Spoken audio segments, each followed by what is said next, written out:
আমার নিজের একটা জীবনী লেখা আছে।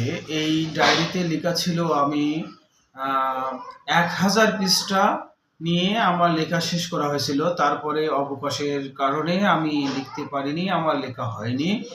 তো এই আমার ৩১ টা বছর বয়স চলতেছে।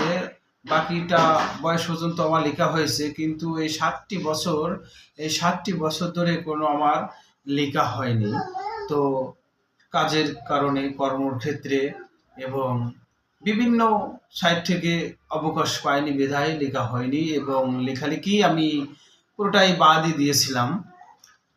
তো যাই হোক, এখন আজ থেকে একটু কয়েকদিন সময় আছে।